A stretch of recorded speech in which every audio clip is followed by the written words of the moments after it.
안녕하세요. 저는 한양대학교 병원 감염내과에서 근무하고 있는 박세윤입니다. 고령자와 만성질환자, 면역저하자가 증가함에 따라서 감염병에 대한 방어력이 떨어지는 경우가 많이 있습니다. 또한 감염병이 발생할 경우 예후 동안 좋지 않을 수가 있기 때문에 백신으로 예방이 가능한 질환에 대해서는 적극적으로 예방을 하는 것이 필요합니다. 과거와 다른 전염병 유행의 양상이 바뀌게 된 경우에 이에 대한 예방접종을 통해서 중증 합병증을 예방할 수 있습니다. 또한 해외 여행이 증가함에 따라서 노출된 감염병에 대한 대비도 예방접종을 통해서 할 수 있습니다.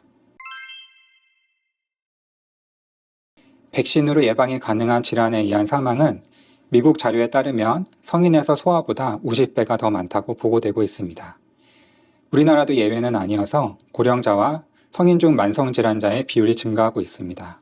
소아기에 백신을 접종했다고 하더라도 시간이 지남에 따라서 방어 면역력이 점차 감소하게 되어서 감염병에 따라서는 재접종이 필요할 경우 백신 접종을 통해서 충분한 면역 상태를 유지할 수 있습니다.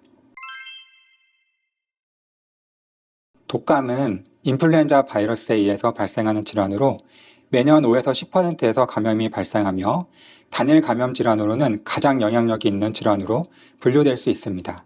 인플루엔자 감염으로 사망하는 환자 중 약 80%가 65세 이상에서 발생합니다. 따라서 65세 이상에서 인플루엔자 감염과 연관된 입원과 합병증 예방을 위해서 백신 접종이 권고됩니다. 폐렴은 폐렴사슬알균에 의한 감염이 다수를 차지하는데 이를 예방하기 위해서 폐렴사슬알균 백신을 접종하게 됩니다. 65세 이상인 경우 폐렴사슬알균 감염의 고위험군으로 분류되기 때문에 건강한 성인이라고 하더라도 65세에는 접종을 받도록 권고되고 있습니다. 대상포진은 초감염 후 잠복되어 있던 바이러스가 재활성화되어 발생하게 됩니다. 이때 면역 기능이 노년기에 감소되기 때문에 연령이 가장 중요한 위험 인자입니다. 따라서 50세 이상에서 접종을 권고하고 있습니다. 화상풍은 소아기 때에 백신을 제대로 접종했더라도 시간이 지남에 따라서 방어력이 점차 감소하므로 매 10년마다 접종을 하는 것을 추천합니다. 예방접종에 사용되는 백신은 제조 방법에 따라서 크게 약독화 생백신과 불활성화 백신으로 나눌 수 있습니다. 약독화 생백신의 경우 체내 증식을 일으키게 되면서 감염은 일으키지만 질병으로 진행되지는 않습니다. 따라서 면역력은 장기간 유지가 가능하나 면역 저하자나 임산부의 경우에는 실제 질병화의 위험이 있어서 금기에 해당됩니다. 백신으로 인한 심각한 이상 반응이 발생할 가능성이 매우 높은 상황에서는 접종을 하지 못할 수 있습니다. 백신 성분에 심한 과민 반응이 있는 경우가 대표적입니다.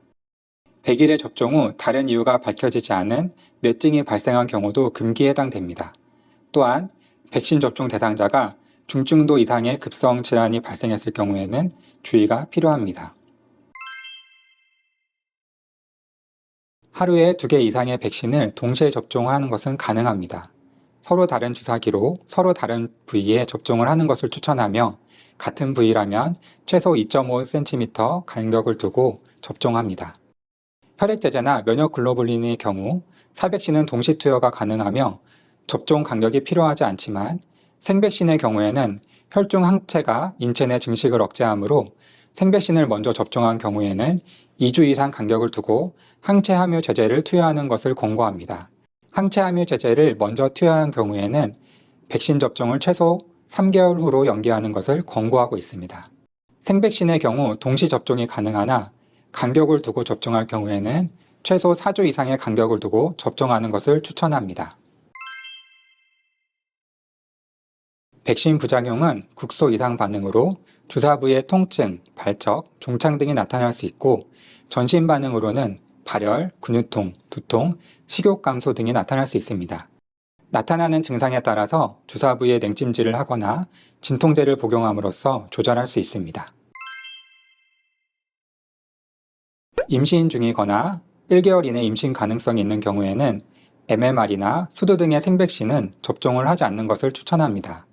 또한 암으로 치료를 받는 중이시거나 면역계 질환으로 약제를 복용하시고 계시는 경우에도 일반적으로 생백신은 금기이기 때문에 주의가 필요합니다. 중증의 급성 질환이 있는 경우에는 호전된 이후에 백신 접종을 받는 것을 추천합니다. 백신 접종으로 인해서 두드러기, 호흡곤란, 실신 등의 아나필락시스가 의심되는 증상이 있었다면 금기에 해당되므로 의료진에게 반드시 알려야 합니다.